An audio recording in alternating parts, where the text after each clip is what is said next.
مجموعة من الجنود معاهم جهاز مهم وبيكونوا موجودين في مبنى تبع المنظمة بتاعتهم عشان يشيلوا الجهاز ده. وفجأة كيد دينجر بيطلع من الترابيزة اللي محطوط عليها الجهاز ده وبياخده وبيجري وبيتخانق مع الجنود، لكن بيقدر انه يكهربهم كلهم وبيطلع من الباب وبيحبسهم جوه. بس المفاجأة ان دي طلعت بنت واسمها ميسي، وهي كانت لابسة الوش بتاع كيد دينجر عشان تدخل وتسرق الجهاز من المبنى ده. وبتكون ميسي معجبة بكيد دينجر ومهووسة بيه، خدت الجهاز وراحت البيت. والجهاز ده بيقدر انه يبدل الواقع والزمن وبيحقق الافكار، حتى ممكن تقدر ترجع بيه اي حد مات، وده اللي هي هتعمله دلوقتي. وصلت الجهاز بالكمبيوتر عشان تنقل الافكار بتاعتها ليه ويحقق لها الافكار دي، واللي بتفكر فيه انها ترجع كيد دينجر تاني بعد ما مات. واللي كان حصل لكيد دينجر قبل كده انه من زمان شوية كان بيشتغل مع كابتن مان وبيحموا سوا مدينة سول فيو من المجرمين، وبعد كده انضم للفريق بتاعهم عالم عبقري اسمه شواذ، وبرضه بيدخل الفريق ده اعز اصحاب كيد دينجر اللي هو جاسبر،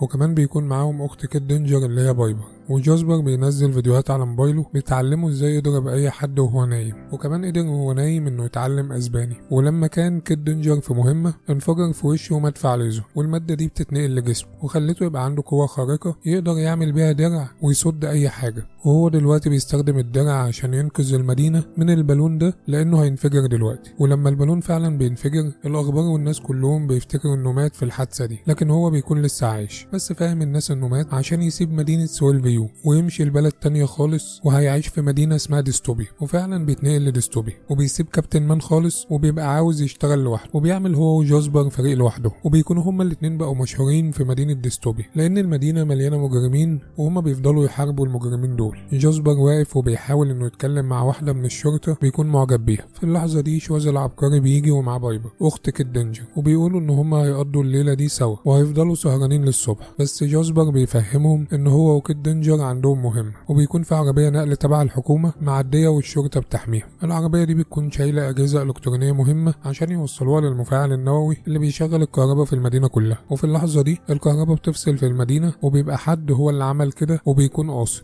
بيقفل عينه عشان بيقدر يضرب أي حد بشكل قوي عن طريق الإحساس. وشواذ معاه كاميرا هو اللي مخترعها وبيقدر بيها إنه يشوف إيه اللي جوه العربية. وفجأة ظهر وحش اسمه بلاك أوت وقف العربية النقل، وهو اللي بيكون فصل الكهرباء عن المدينة وعاوز يخلي الضلمة في كل مكان. جاسبر مستناش ان كيد دينجر يجي وابتدى يضرب هو في بلاك اوت. في اللحظة دي ضوء اخضر بيظهر في السماء، وكيد دينجر بيظهر قدام كل اللي موجودين بشكل حلو، وبيمسك بلاك اوت وبيكسر بالازاز وكل الناس بيحتفلوا بيه. بس بلاك اوت بيظهر تاني وبيوقع كيد دينجر على الارض.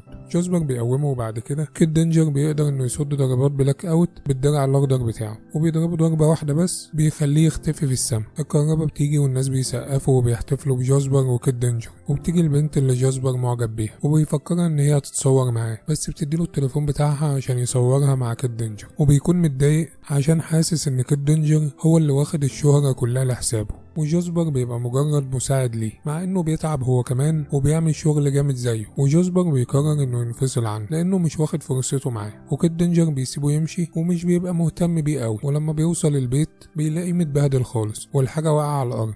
في اللحظة دي ميسي بتشغل الجهاز عشان يحقق لها الافكار اللي هي كاتباها في القصة بتاعتها. بلاك اوت بيظهر وبيكسر الشباك بكيد دينجر، وهما بيقعوا قبل ما يلمس الارض الجهاز بيكون اتفعل ونقله عند ميسي. بتفوقه بيكون جاي في الواقع بتاعها ولابس نفس الهدوم اللي هي رسمها له بنفس التفاصيل بالظبط اللي هي كاتباها في القصه، وبيبقى فاكر انه ميت. ولما جيمي اخت ميسي بتيجي بيجري عليها وبيقول لها ترجعه المدينه بتاعته لانه مش عارف هو موجود فين دلوقتي. وميسي بتقول لاختها ما تجيبش اي سيره لامهم عن اللي بيحصل في الاوضه. وبيشوف ان ميسي حاطه صوره في كل مكان لانها بتبقى معجبه ومهووسه بيه، وبتقول ان هي مبسوطه عشان قدرت ترجعه من الانفجار اللي حصل بتاع البالون. قال لها بس انا ما متش ولا حاجه، وكل ده كان خدع عشان امشي واروح مدينه ديستوبيا. وهي كانت متضايقه انه خدعها، وبتقول له لما عرفت انك مت كنت زعلانه قوي.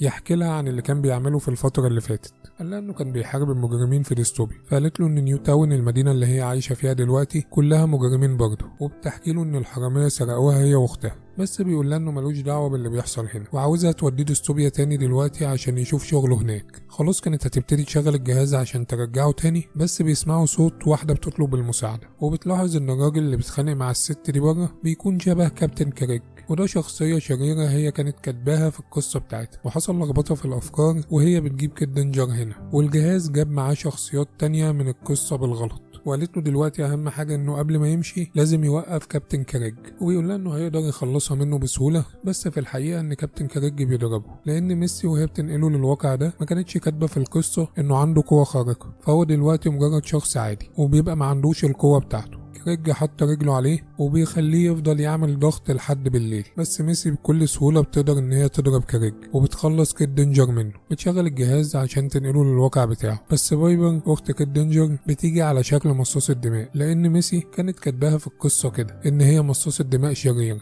وجت هي كمان بالغلط زي كابتن كاريج. شغلوا الجهاز وبيتنقلوا لواقع تاني، بس بايبر خدت منه قطعة إلكترونية هتخليهم محبوسين في القصة على طول، وفعلا بيكتشفوا ان هم مش في ديستوبيا، وده بيكون بسبب القطعة اللي شالتها. وبيظهر على الجهاز ان وضع القصة مقفول، وده معناه ان هم مش هيقدروا يرجعوا للواقع الحقيقي في ديستوبيا، وهيفضلوا محبوسين مع الشخصيات اللي في القصة بتاعت ميسي. ولما بيطلب من ميسي تحل المشكلة وتصلح الجهاز، بتقول له ان هي ما صنعتش الجهاز ده، هي مجرد بس سرقته. وفي اللحظة دي بيظهر جاسبر، وميسي بتكون كاتبة ان في العالم ده جاسبر هو البطل الخارق، وكيد دينجر مجرد مساعد ليه. وده بيخلي كيد دينجر يتضايق، لان المفروض العكس. وبيتضايق كمان عشان ميسي بتبقى مخليه جاسبر بيقدر يطير، وكيد دينجر كان نفسه هو اللي يكون بيطير. وكيد دينجر لقى العبقري شواز موجود، وكان في العالم ده شغال بيغسل المواعين في المطبخ، وشواز هنا ما بيبقاش عارف كيد دينجر خالص. بس كيد دينجر طلب منه انه يصلح لهم الجهاز عشان يقدر بعد كده يتنقل بيه للواقع بتاعه العادي في ديستوبيا،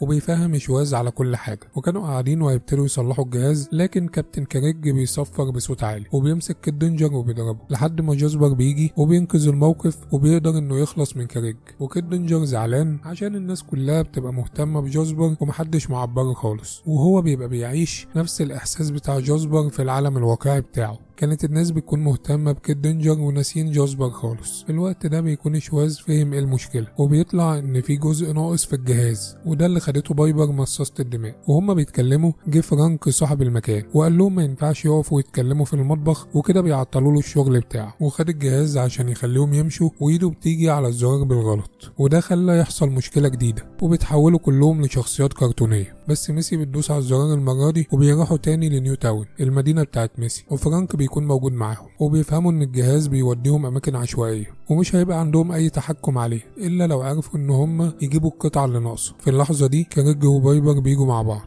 وبايبر بتعض فرانك وبتحوله مصاص دماء وبيبقى معاها. كيد دينجر وميسي بيكونوا مستخبيين، وبيقول لها احنا لو اتعضينا عقلنا هيتمسح وهنتحبس في القصة دي للأبد. بايبر بتكون معلقة الجزء اللي خدته من الجهاز في رقبتها، بس مش بياخدوا بالهم منه وبيشغلوا الجهاز على طول وبيتنقلوا لواقع تاني. والواقع ده بيكون شبه الزمن القديم شوية، والناس بيبقوا عايشين في غابة، وجاسبر بيكون بطل في العالم ده كمان وبيحمي الغابة من المجرمين. شواز بيظهر وهو راكب عربية نقل، وكيد دينجر فرح أول ما شافه وحضن واداله الجهاز عشان يصلحه، بس كان واضح على شواز انه مش فاكره لانه في الزمن ده هو ما يعرفوش فعلا. راحوا بيت شواز اللي بيكون شكله عجيب، وشواز دلوقتي قاعد بيفحص الجهاز عشان يشوف ايه المشكلة اللي فيه، وقاعد بيتكلم بلغة غريبة كيد دينجر مش فاهمها. لكن جاسبر كان فاهم الكلام وقال ان شواز اكتشف جزء ناقص هو اللي عامل المشكلة دي وحابسهم جوه القصة، والمشكلة دي مش هتتحل الا لو وصلوا للجزء ده. ميسي قالت له بايبر اختك مصاصة الدماء هي اللي خدت القطعة دي، وافتكرت انها شافتها لابساها في السلسلة اللي في رقبتها، وفهموا ان هي خدتها منهم لما شافوها اول مرة. بس ميسي زعلانة من نفسها وبتقول لكيد دينجر انا اسفة، انا السبب في كل اللي حصل ده وبوظت لك حياتك وجبتك عالم غريب مش بتاعك. بس كيد دينجر قال لها انت مالكيش ذنب في اللي حصل، انت كنت بتعملي كده عشان تنقذي المدينة بتاعتك من المجرمين. قاعدين بيتكلموا وحطوا خطة عشان يقدروا ان هم ياخدوا السلسلة من رقبتها، وعاوزين ان هم يلحقوا يعملوا كده قبل ما تقعد تعض في الناس وتحولهم كلهم لمصاصين دماء. ساعتها مش هيقدروا عليها لان هيبقى معاها جيش قوي وصعب يقدروا يقفوا قصادها لو حصل كده. شواز بيقدر انه يشغل الجهاز ويتنقلوا لنيو تاون عشان ينفذوا الخطة، ولقوا ان بايبر خطفت اخت ميسي، وجاسبر بيتخانق مع فرانك وكاريج، وكيد دينجر بيكون جوه مع بايبر وبيقدر يمسك ايديها، وساعتها بيتنقل له منها قوة خارقة. وميسي بتقدر تسرق من بايبر السلسلة، بس بايبر بتعضها وبتحولها لمصاص الدماء. وكيد دينجر بيحدف الجزء بتاع الجهاز لشواز، وبعد كده بايبر عملت جيش من مصاصين الدماء وهتهجم عليهم، بس بيقدروا يشغلوا الجهاز بسرعة وكل واحد رجع للواقع الطبيعي بتاعه تاني. وكيد دينجر بيتكلم مع جاسبر وبيقول له انه اسف عشان ما كانش مقدر مجهوده، لانه الفترة اللي فاتت عارف قيمته وبلاك اوت بيظهر تاني، وهما الاتنين بيتحدوا مع بعض وبيخلصوا عليه بسهولة، وبيكونوا مبسوطين لانهم لما بيتحدوا سوا مع بعض محدش بيقدر يقف قصاده. والبنت اللي جاسبر بيكون معجب بيها المرة دي بتيجي وبتتصور معاه. ودلوقتي ميسي بتكون قاعدة في نيو تاون وبتحاول تبعت ايميل لكيد دينجر عشان يجيلها، وبيظهر حرامية وبياخدوا اللاب بتاعها، بس كيد دينجر بيجي وبيضربهم وبيرجع لها اللاب، وبتفرح انه جه، وبتلاقي جاسبر هو كمان جه وسلم عليها، وبيتفقوا ان كيد دينجر هيفضل مع ميسي في نيو تاون عشان يحموها من المجرمين، وجاسبر هيحمي ديستوبيا. وبكده بيخلص ملخص الفيلم. اعمل لايك وكومنت للفيديو واشترك في القناة وفعل الجرس، واحلى سلام عليك يا باشواتي.